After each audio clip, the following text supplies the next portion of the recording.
Welcome back, everybody. Let's welcome writer-director Chris Williams and producer Jet Schlanger.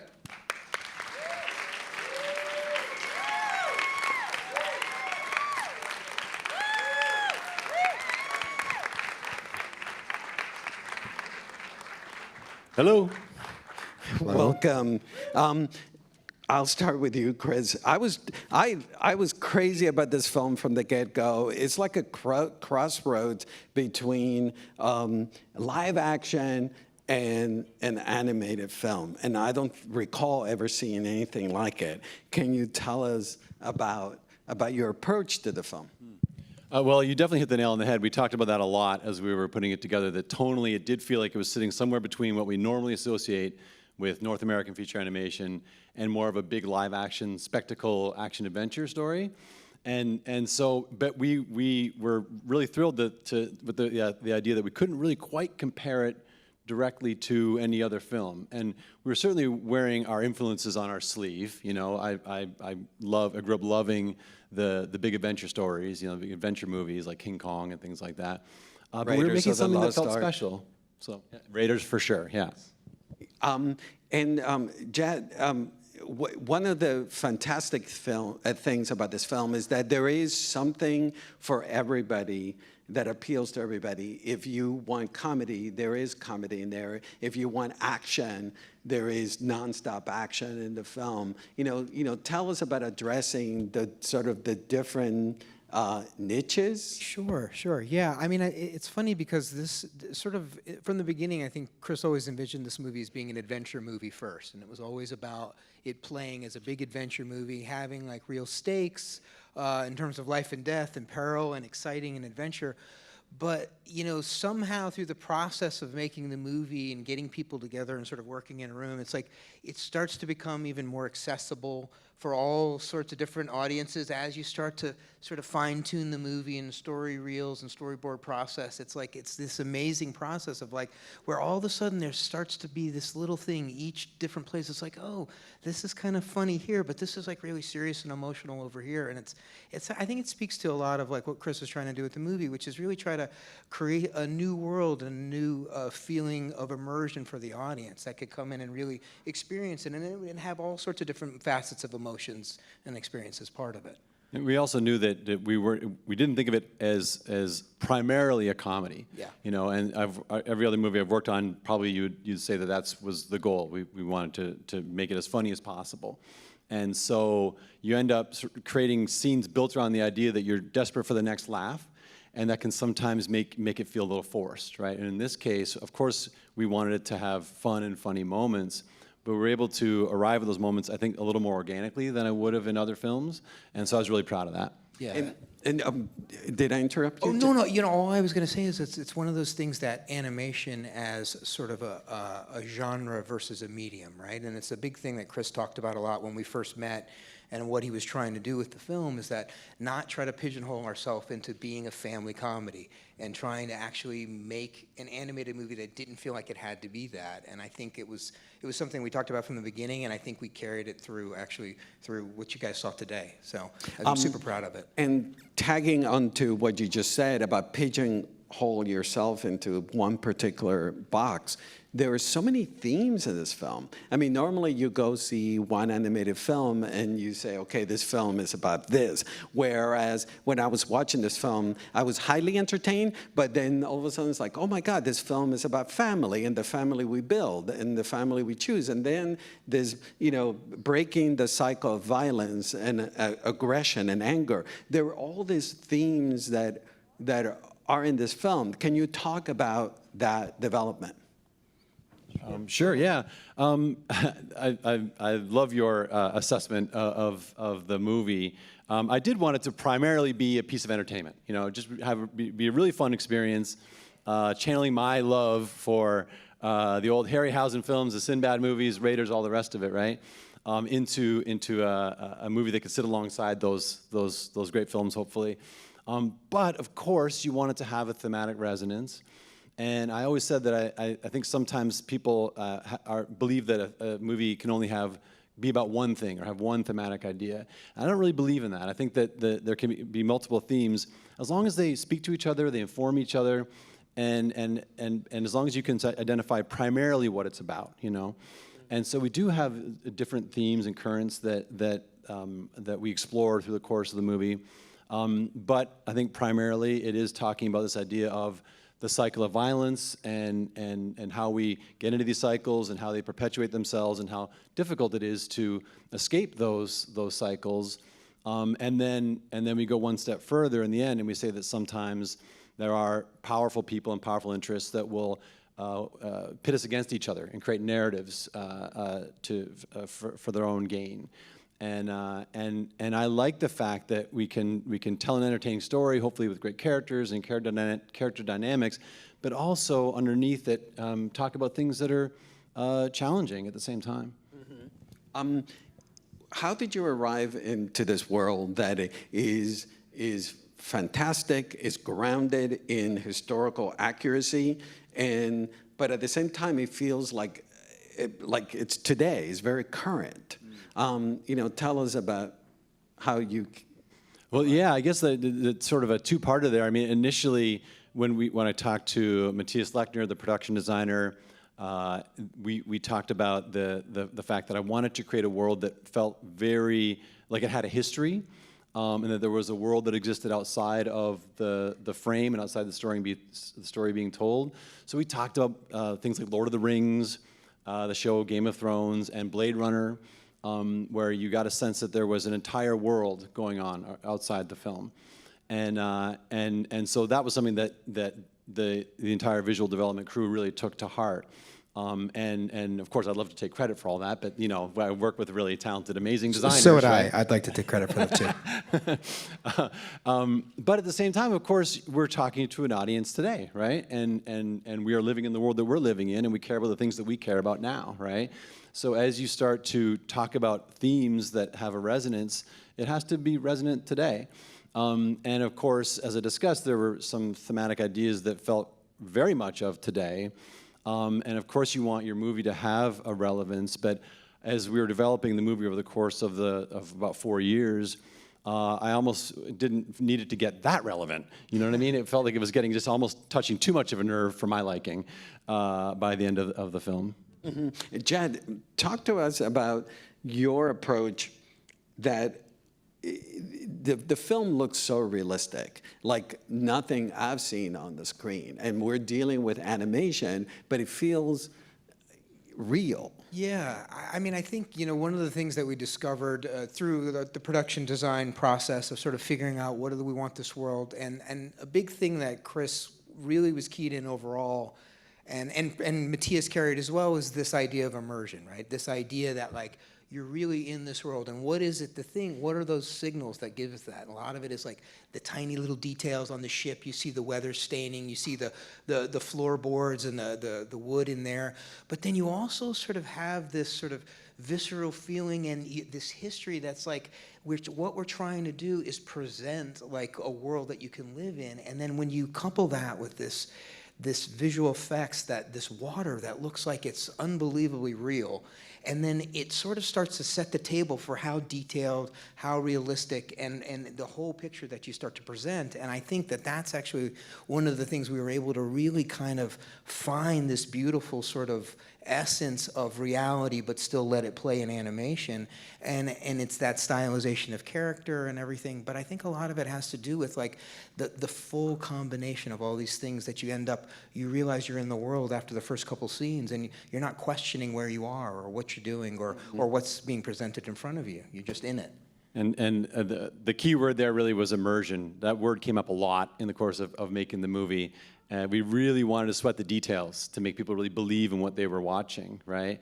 But the challenge there is that nothing in animation comes for free, right? Mm-hmm. Everything has to be designed, everything has to be built. So when you start to sweat the details, you really put a strong onus on the crew to really deliver on that, and I believe that they did. This is a pretty heady question, but when I was watching the film, I was taken aback about the scope of the film, the weight of the sky, the weight of the ship, and the fragility of the characters amongst this scope. I hope I'm not losing you. Is that something that was intentional? When you talk about the fragility of the characters, I think that if I am understanding, a lot of what is great about movies set at sea is that we don't belong there, right? And when I watch a movie like Master and Commander, which was a big reference point, that's a deeply immersive film, and you really get a sense of what it's like to live out in the open ocean. And we actually worked with a consultant, his name was Gordon Lacko, and he was one of the consultants on Master and Commander, and he was really helpful with really giving us sort of an authentic, it helped us depict a really authentic version of what life at sea is like and what it's like to work on one of these ships. But you're very vulnerable out on one of those ships, and you're completely reliant on the technology, which was, of course, at the time, the most advanced technology that there was, and the prowess of the crew. They were completely interdependent on each other for their very survival. And there's something about that creates these really deep and profound relationships within this little organism of the ship and the crew. I think that's something that you feel in great sort of seafaring stories. And so maybe is that what you were kind of feeling, or was it something more art direction wise? No, and you do feel the sky is so authentic, and it has a weight to it, and they're surrounded by water. I've never seen an animated film where you feel the sort of scope and the fragility of the human characters, if that makes any sense. Yeah, I think too that part of that I feel like is this: we've really embraced the peril of what these guys are going out to do, what these teams of hunters are going out to do. It's like we don't really shy away from some of the stuff that's actually really frightening and really, really scaring and viscerally happening in the movie. And it's hard not to be like, oh my God, I'm glad I'm not on that ship right now, right? Like it's getting wrapped around by this giant monster. And I think some of that stuff we don't cut away from it. We actually kind of let it play out, and we sort of let it see it. And I think in a lot of animated movies we tend to sort of like hide from some of the real peril that actually takes place in the worlds that we create. Whereas this one, I think we're like smack dab, like hitting it right on the nose. So which in a good way. Go I think with the design and also the approach to the animation, we really wanted to make the characters feel like they could be hurt, they could be killed, that there was real peril in this universe.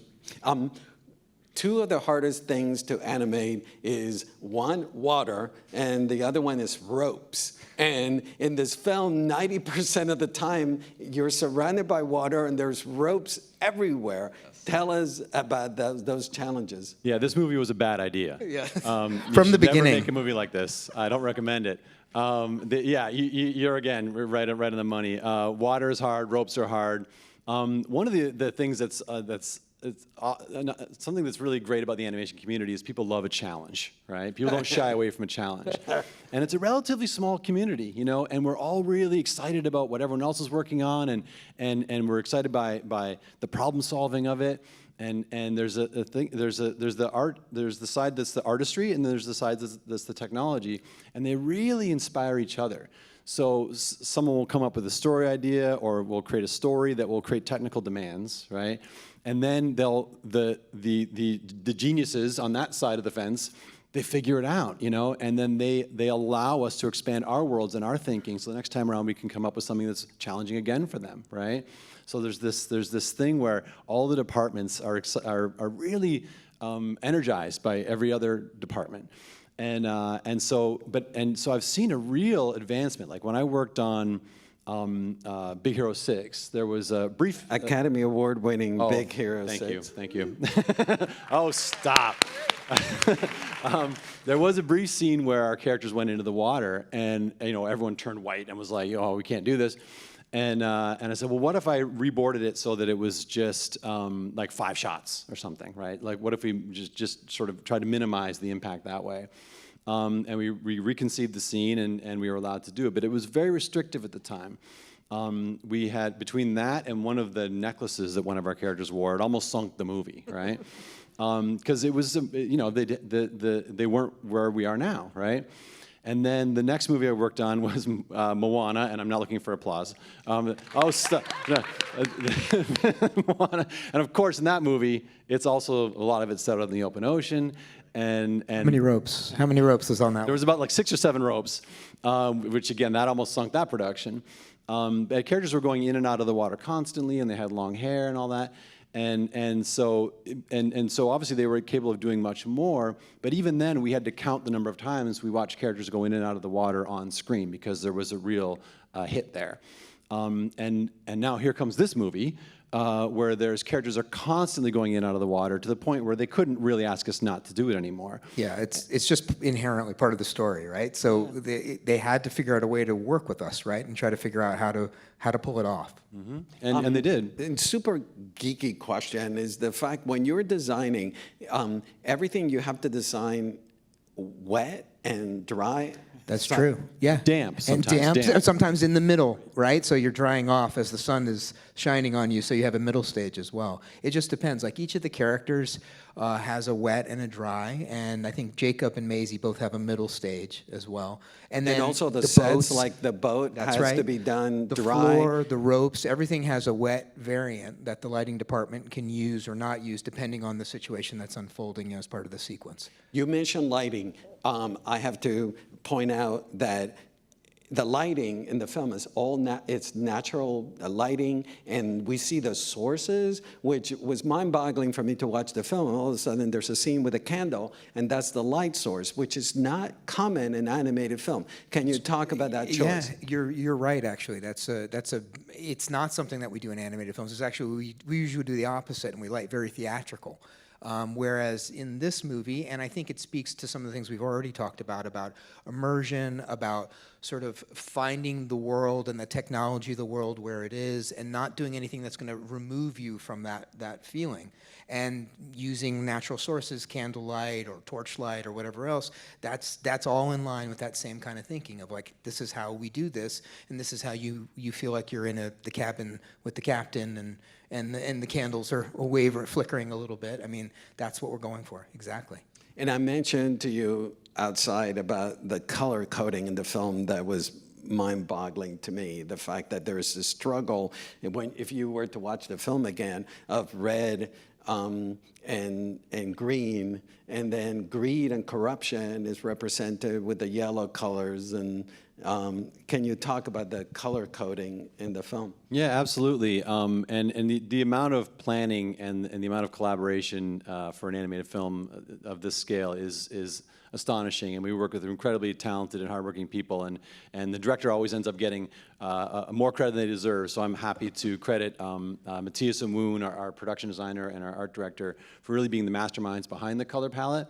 What they had in the script was red and blue was blue, right? And then they really extrapolated from there. And it was Matthias and Woon's idea to give the ship red sails. So you felt this sense of this was the ultimate monster and the ultimate ship were on a collision course. There was something inevitable about their confrontation. And then Matthias and Woon came up with that yellow acidic sort of quality that you're talking about to connect ideas of corruption through the film. And then the green was associated with the royals, and so every time you saw that green and gold, it would subconsciously take you to that place. And then you start to kind of weave them together, and they would create this color palette, which is sort of bits of color to describe each scene to make sure that it was going to be cohesive through the film. But that's something that they put a lot of thought into, and it really is. I think it's underestimated how important that aspect of it is. It's because it feels like it sits underneath the story. It feels invisible, but it's really critical. Tell us about the character design. For example, we're used to seeing in animated films big eyes in characters. This time, they look real, and they're not exaggerated. Tell us about your approach to the characters. Well, I mean, they're somewhat caricatured and exaggerated, but just not to the degree that some other films have been, right? It's we did make a choice. There's that spectrum, right, of something that's really cartoony and playful, all the way to hyper-realism, an attempt to trick the audience into thinking that you were actually looking at a person. And we were somewhere on that spectrum, but we wanted to nudge a little bit more towards what you're describing, which is something a little bit more like the proportions that we're used to. And again, some of that was just to feel like there was less of a barrier between us and this world, and that we would feel the peril and the emotion in a different way. Go ahead, Ted. I was just going to add too, Chris mentioned earlier, it's like there's a physicality that we bring to our animation on this film that I think is a little bit different than a lot of others, where we're not pushing it quite as much. It's not as squashy and stretchy as what we would do normally on an animated film. So this one, it's like a little bit more contained, and I think that is sort of I think that's part of what you're witnessing there and feeling like why it feels more realistic as well. And Jed, the importance of having female representation on the boat. And, you know, we have Sarah and then also... And Miss Marino as well, she calls out all the commands. Yeah, it's a very diverse group. Diverse, and then you have Maisie and as well, you know, tell us that approach. Sure, yeah. I mean, I think one of the things with making a fantasy world and a fantasy movie is that you don't have to adhere to history and rules and bad history that happened in the world, and you get to rewrite that, and you get to make a world where that is it's never questioned. So you don't have to do that. But you end up with this beautiful fantasy world that you get to make the rules for. So women not being on ships in the 17th century while we were on Earth didn't matter to us as we were making this. It didn't. We could have put anybody on the ship we wanted, and I think we just embraced it. Frankly, and just by making that choice, it ends up resembling our world today. Exactly. Yeah, and it makes it easier for more people to immerse in the movie. Tell us about working with Mark Mancina, the score. There are no songs it's not loaded with songs the way we're used to with Disney and other films, that is just loaded with songs. But this is you know, Mark dealing with a lot of score and scoring, quiet moments, et cetera. Tell us about his approach. It was awesome to work with him. I'd gotten to know him a little bit on Moana, and he is obviously a very talented guy, very accomplished, but a really sweet and nice guy, and someone who really is excited about making movies still. You know, he's made a lot of them, but he has this incredible passion for it. And we just got on, you know, like even in the earliest days of Moana, when we're in our, you know, your first couple screenings are never great. You know, we go through a series of storyboard reels, and you get time to iterate and make improvements and ultimately find the film. And even in the early days when we were banging our head against the wall trying to figure out the story, he was so positive and such a believer in the process. And so I really liked him. And when it was time for us to look for a composer, he expressed a strong interest in working on the film, and was sure he was the right guy for the job. He sort of had something in his head, and when he expressed that to us, we were like, well, we got Mark Mancina banging on the door, so exactly. I think you open up that door. You know, he's so talented and such a great guy, and he was able to, I think, find a score and a sound that accomplished sort of the two things that I was hoping for.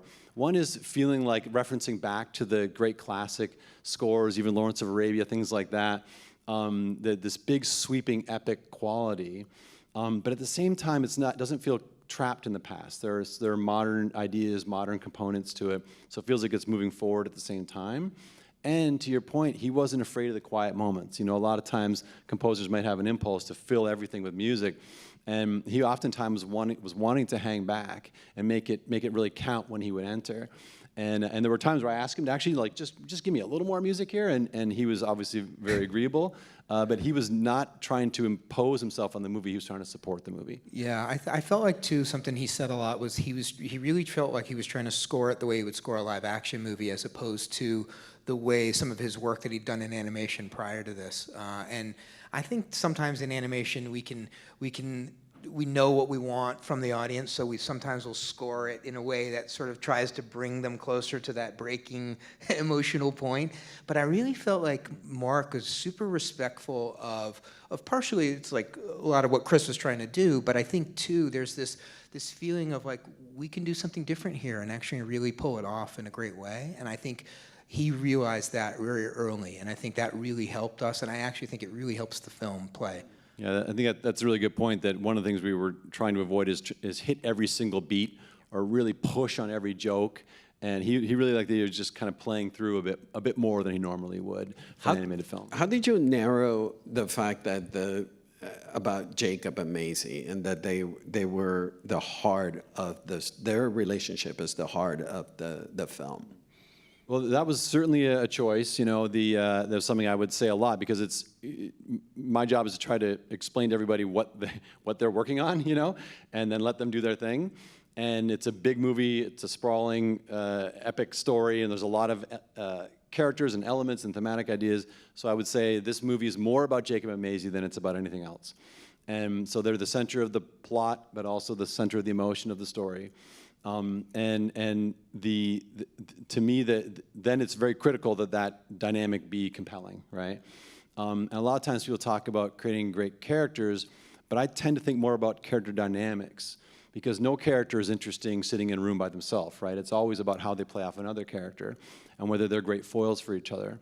So we start with this almost prototypical hero in Jacob, who is someone who we hopefully believe he's a good person, good-hearted, courageous, he's selfless, have qualities that we admire.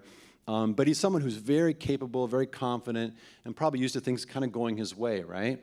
And then we throw Maisie at him, right? Someone who's even more powerful and willful and stubborn than he is. And she starts running circles around him. And suddenly you have this character in Jacob who's back on his heels and uncomfortable. And the fact that she's getting the better of him through a lot of the contest between them, I think is really endearing, and partially because our actor Carl Urban, who played Jacob, was so good at playing that befuddled, overwhelmed character.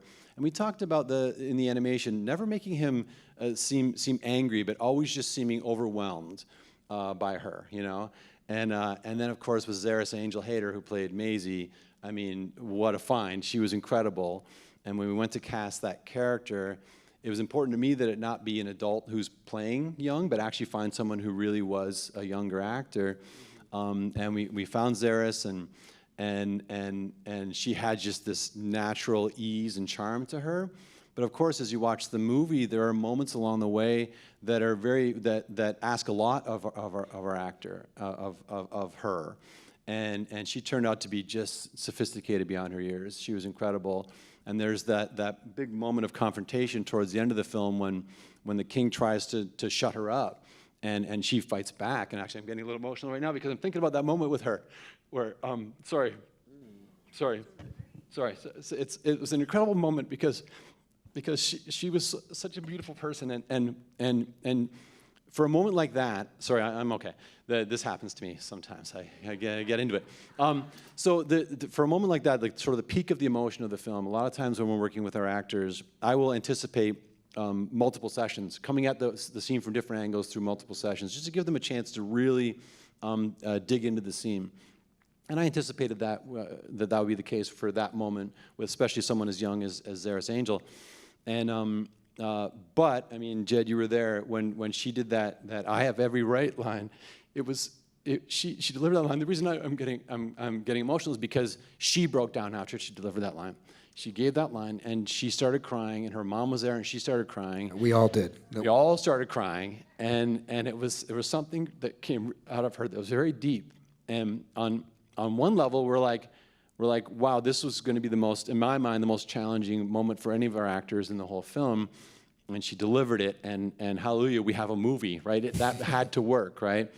But there was something so much deeper and more profound than that going on for her and for our characters and for our movie than I'd even anticipated. So, long answer to your question. I'm sorry. No, please.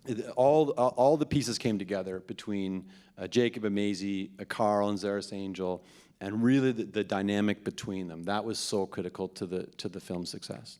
Can I, one Yeah, one go more ahead, thing, sure. just to add to this. So, all that's true, for sure, and it's an incredible feeling. And know that we did all these recordings, most of these we did virtually because of the pandemic. So we were actually on Zoom, so it wasn't like Chris was in directing in the room with her or anything.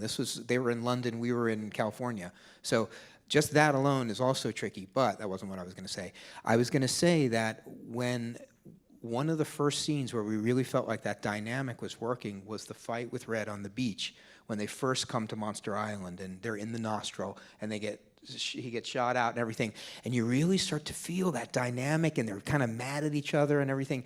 Chris boarded that sequence himself and wrote it, of course. And that was when we saw that sequence. Chris had went away and he was working on it. We had seen some roughs of it. And then when he came and he pitched it, it was like, that was a feeling of those two characters. They really came together. That life that they had, it was so apparent in that scene. And that was a real touchstone scene for us, actually, to really start to really define what they were like together. And so it was really important. I was going to ask you about the pandemic and the effect on the making of the film. Sure. Tell us about that challenge. Yeah, I mean, obviously, we were lucky enough to be in an industry where we work primarily on computers.